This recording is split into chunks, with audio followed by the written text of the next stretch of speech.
Naitwa Dr. Lucas Pastori Mwisila, ni makamu mkuu wa chuo upande wa mipango, fedha na utawala wa Chuo cha Bahari Dar es Salaam.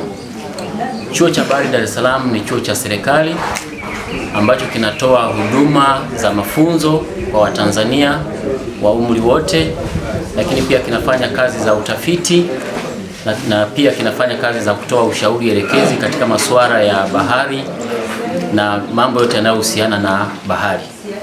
Chuo hiki kinatoa kozi mbalimbali kuanzia certificate, diploma, degrees na master degrees.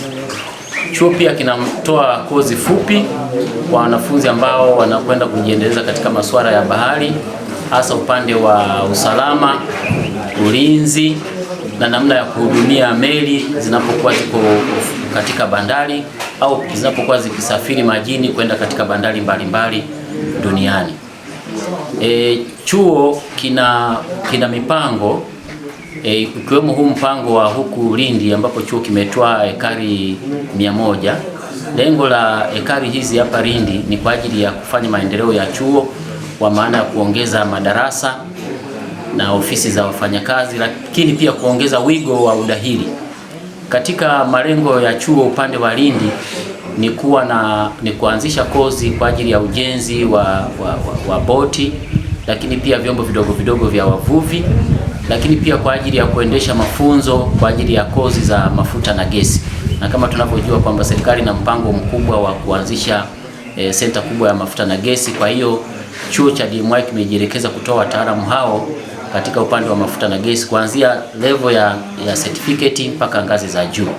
Na kwa upande wa ujenzi wa boti na vyombo vidogo vidogo, chuo pia kimejielekeza kutoa mafunzo ambayo ni ya usanifu, kwanza level ya chini ya usanifu ambapo mwanafunzi anakuwa na uwezo wa kufanya maboresho na design kwa ajili ya vyombo hivyo, kuhakikisha kwamba vyombo vina uwezo wa kuhimili mikiki ya bahari.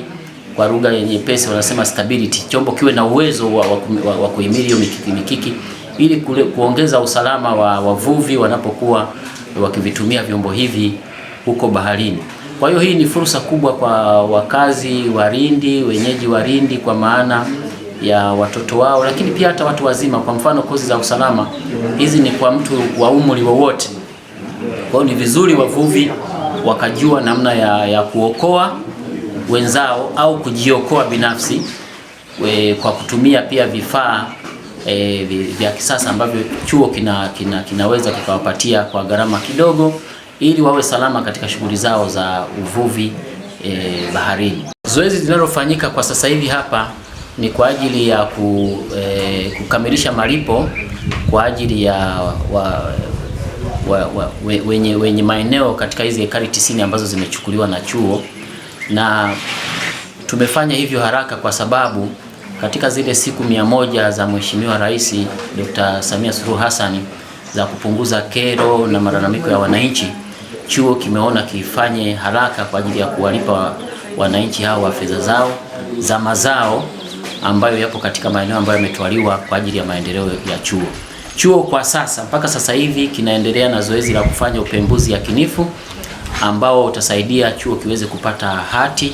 Baada ya kupata hati, tunatarajia kuanza sasa na ujenzi wa majengo ambayo yatatuwezesha sisi kuanza kusajili wanafunzi ambao wataingia katika programu hizi mbalimbali. Kwa hiyo ni matarajio yetu ndani ya miaka 2-3 operation zetu, na kwa msaada wa serikali hata hiyo miaka inaweza kawa mingi, tuanze operation za mafunzo katika kozi zote, kozi fupi, kozi za certificate, za diploma, za degree katika maeneo yote ambayo nimeyataja ya ujenzi wa vyombo, mafuta na gesi, uchumi wa blue, logistics na mambo yote ambayo yanahusiana na bahari, ili kwamba basi wananchi wa eneo hili waweze kufaidika. Na hasa tunapowatamka wananchi ni kwamba hawa ndio wachangiaji katika pato kubwa la serikali, na ndio maana tunawasogezea hizi huduma hapa karibu. Kwa hiyo maendeleo haya ya chuo hapa tunatarajia yawe ni ya haraka, na tunaomba tu serikali tusapoti